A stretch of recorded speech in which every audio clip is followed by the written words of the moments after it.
This is a word for parents, and this weekend we celebrate, as a church, the Feast of the Ascension, as well as a civic commemoration of Memorial Day. It's an interesting weekend. The Easter season is closing, and yet the summer season is just starting. But Memorial Day is more than just the start of summer. Memorial Day all started back with the Civil War. And at the Civil War, we remember our dead. So have you ever been to Gettysburg and seen the white tombstones in long, long lines covering hills and valleys? Have you ever been to Arlington and seen those tombstones? Have you ever seen the list of names, one after another at the Vietnam Wall?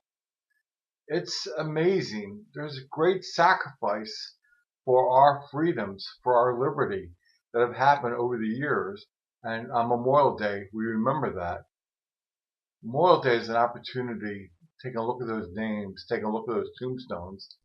It's an opportunity to take a moment and a pause and just to gasp at the magnitude of the whole thing.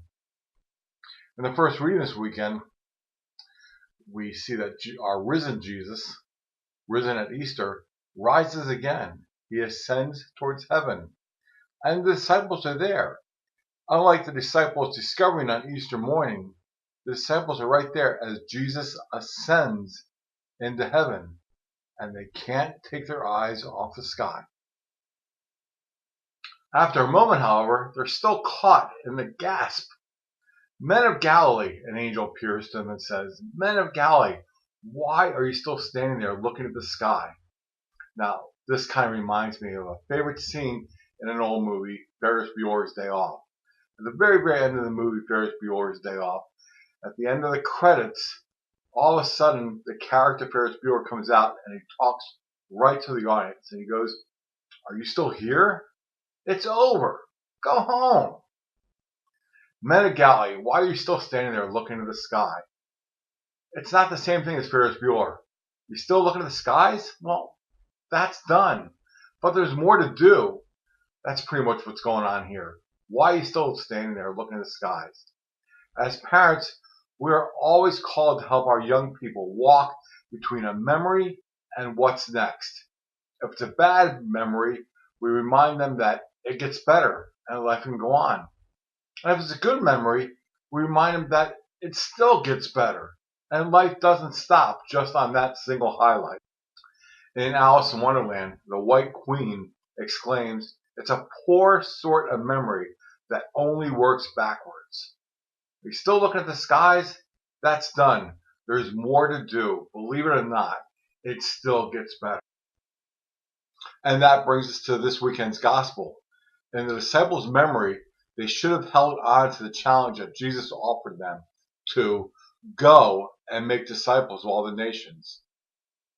That's the closing moment. That's what they need to remember, and then remember that as a challenge and go do that. As parents, we are called to help our young people walk between a memory and what's next. Memories are important. They have the ability to make us gasp. But if we only point backwards, then we'll be stuck looking at the skies while the next crowd comes into the theater to hang out with Ferris on his day off. As a people of faith, we should always be pointing towards the go, the challenge of yesterday's memory that offers us something for our today and definitely for our tomorrows. As we enter into Pentecost and summer, where is the go that you'll be offering our young people, your young people? Their memories are rich and full. The memory of our faith is rich and full, but it calls for us to go.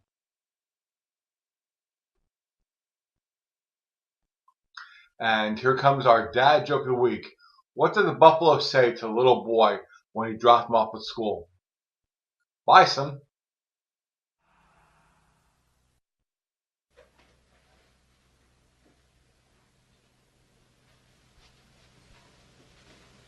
You're still here? It's over. Go home. Go.